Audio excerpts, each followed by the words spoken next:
Greetings, comrades. This is a practice sack question. We have a pre-adjusted trial balance here.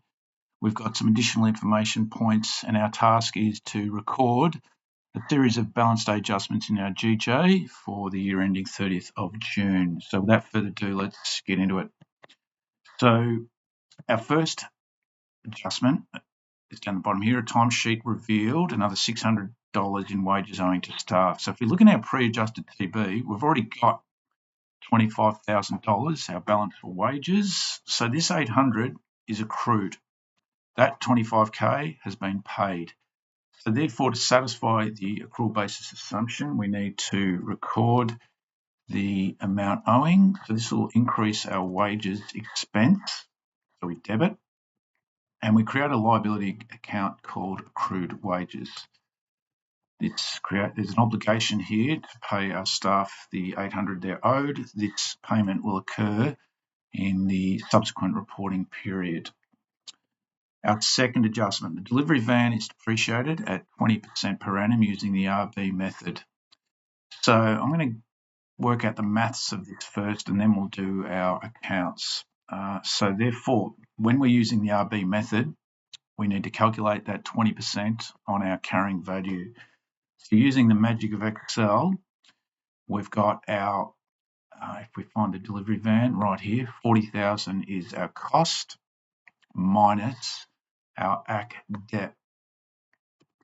Then we're going to multiply that by, so that gives us our carrying value. Then we're going to multiply that by 0.2, 20%, 6,400. We need a 6,400 debit and a 6,400 credit. So we, because we're allocating the cost each year, we're going to debit our depreciation on our delivery van, and we're going to credit our AC debt because we have accumulated another year's worth of depreciation. So that's a negative asset going up. The next one, fixtures and fittings, were purchased on the 1st of October. We've got an estimated RV and a useful life here. So this means we're using the straight line, given it's giving us the residual value and useful life. So we go to our, again, our GJ. We can see right here that we've purchased those fixtures and fittings during the year for 50K. We don't have any AC debt yet because this is the first year we've owned this asset. So we need to work out, well, what fraction of a year have we had this asset? 1st of October, it tells us right here, balance day is 30th of June. If you use your fingers to work out how many months that is, you should get to 9 if you include October, which we certainly do. So therefore, 9 months, we only need to work out 3/4 worth of a year's depreciation. So let's first of all deal with the accounts, and then we'll work out our amount. So we've got depreciation on the fixtures and fittings, and we've got a credit to our accumulated depreciation on our fixtures and fittings. All right, and that's pretty much, that's how it rolls every time. You always debit the depreciation expense going up and credit your AC debt. So I'm just going to go down the bottom here to work out some numbers here. So in terms of our formula, we've got our cost minus RV over our useful life. So our cost, let's just work this out, was 50,000 minus our residual value, which it says in the question is 15,000. We're going to divide that by 7 years, equals 35,000 divided by 7. That's 5K per year. But again, we've only had the asset for 3/4 of a year, 9 months. So our debit amount will be 5,000 times 0.75, 37.50. All right. Adjustment number 4. The annual insurance premium was paid on the 1st of Feb. So insurance is generally prepaid. So if we go to our pre-adjusted TB, this prepaid insurance for 800, it says on the fourth dot point, it's annual, the annual premium. It's a pre-adjusted trial balance. So that means that $1,800 will run from 1st of Feb 25 till the end of January 26. We need to work out what fraction of this has been consumed, because if we look in our pre-adjusted trial balance, we don't have any insurance expense. So therefore, we're going to debit our expense, insurance, and we're going to credit our asset, prepaid insurance. In terms of the amount, well, how many months are there between February and July? So we've got February, March, April, May, July. That's 5 months. So we need to work out 5/12 of that 1,800. So again, I'm just going to use some of this space down here. So 1,800 was what we paid. If we divide that by 12, we're going to get how many per month? So it's 150 a month. So therefore, we just need to multiply that by 5 months. So equals 150 times 5, 750.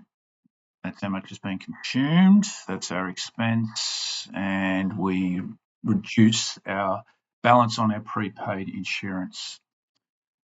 Okay. Then we get to the fifth point, $5,000 term deposit, started on the same day, 1st of Feb, at an interest rate of 6% per annum, and it will be payable at 6-month intervals, first payment on the 31st July. That's after balance day.